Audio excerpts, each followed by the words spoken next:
राधे राधे मेरे प्यारे भाइयों बहनों माताओं व बंधुओं। आज देवशयनी एकादशी के दिन मैं आपके लिए लाई हूँ श्री विष्णु महापुराण। बंधुओं, देवशयनी एकादशी के दिन विष्णु पुराण की कथा जरूर सुने। बंधुओं, देवशयनी एकादशी पर भगवान विष्णु की कथा सुनने मात्र से भगवान की आप पर अपार कृपा होगी।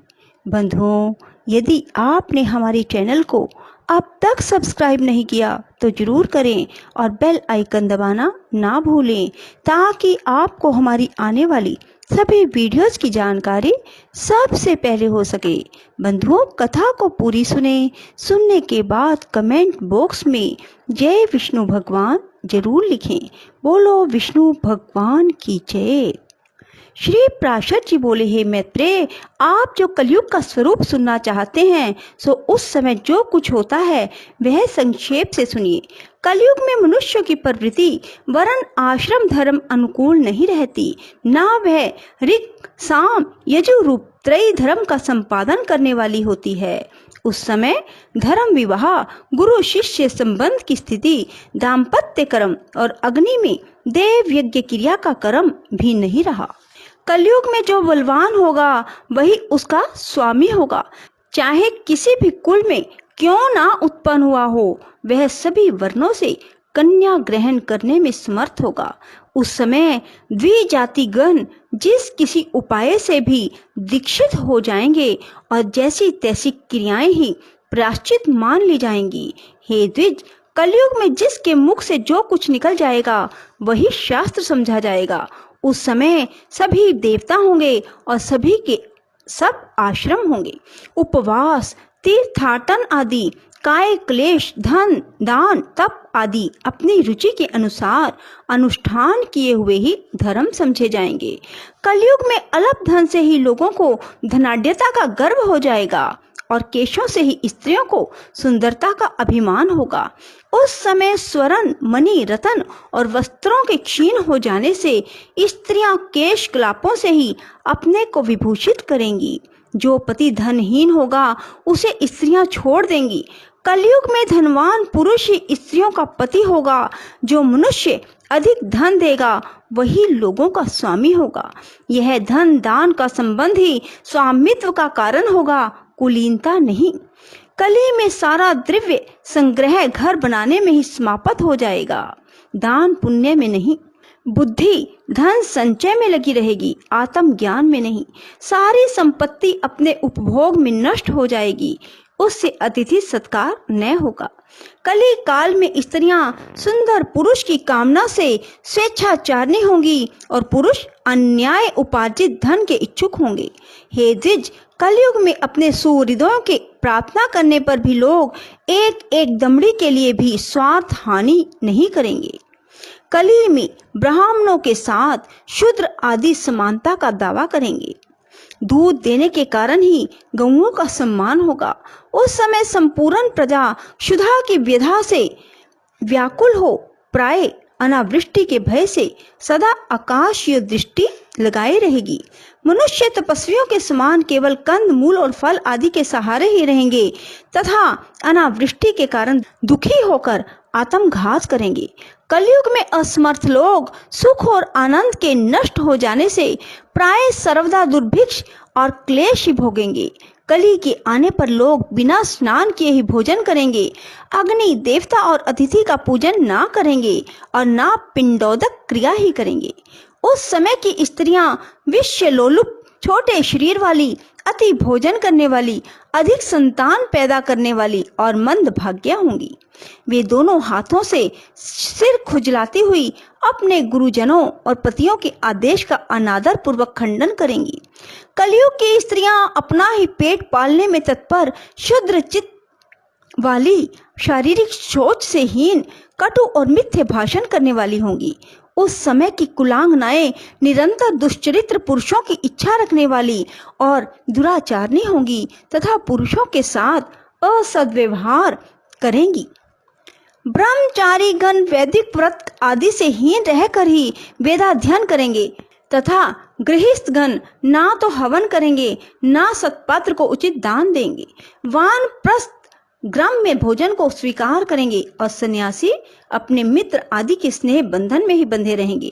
कलयुग के आने पर राजा लोग प्रजा की रक्षा नहीं करेंगे, बल्कि कर लेने के बहाने प्रजा का ही धन छीनेंगे। उस समय जिस जिसके पास बहुत से हाथी घोड़े रथ होंगे वह ही राजा होगा।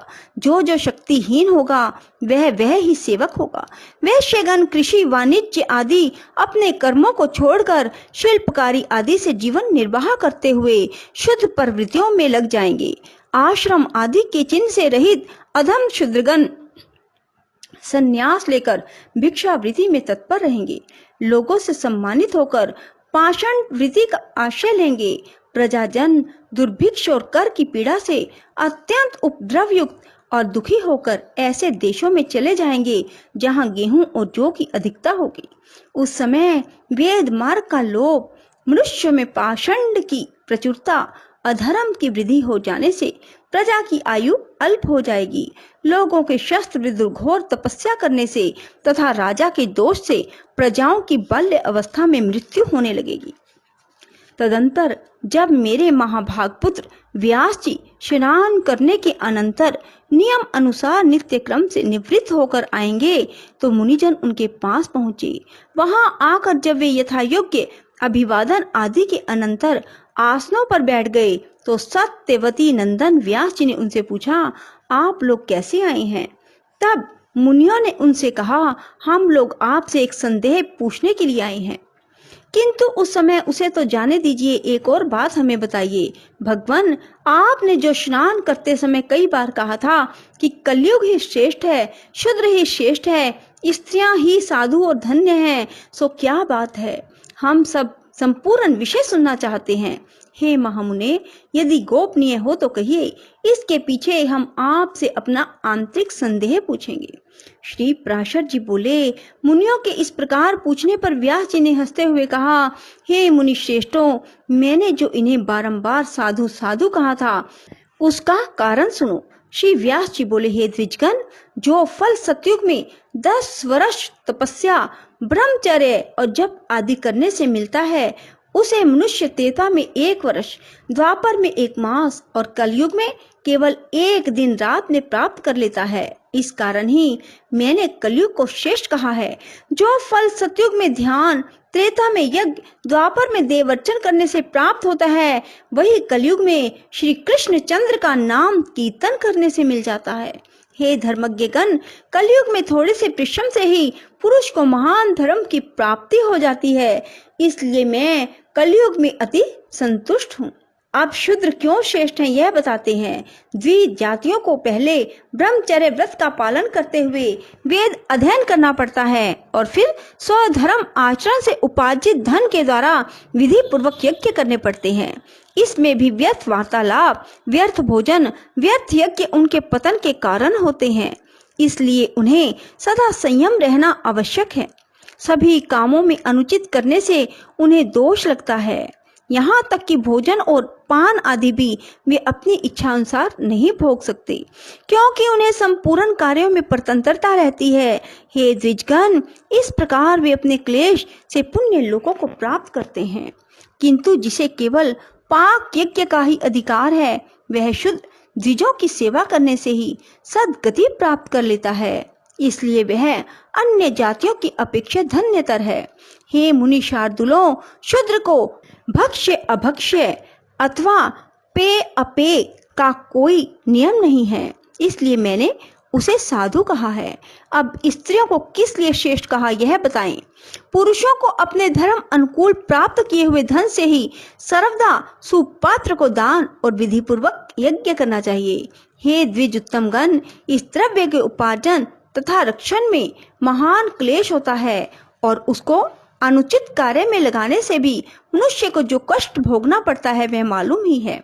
इस प्रकार हे द्विज सत्वों, पुरुषगण इन तथा ऐसे ही अन्य कष्ट साध्य उपायों से क्रमशः प्रजापत्य आदि शुभ लोकों को प्राप्त करते हैं, किंतु स्त्रियां तो तन मन वचन से पति की सेवा करने से ही उनकी हितकारिणी होकर पति के समान शुभ लोकों को अनायास ही प्राप्त कर लेती हैं, जो कि पुरुषों को अत्यंत परिश्रम से मिलते हैं।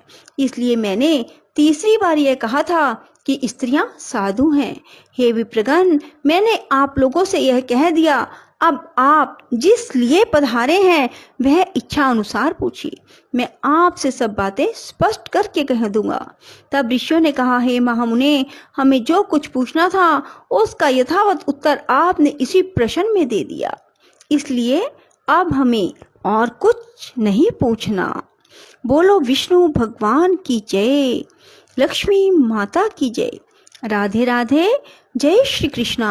बंधुओं, यदि आपको हमारी वीडियो पसंद आए तो इसे लाइक करें और शेयर भी जरूर करें। धन्यवाद।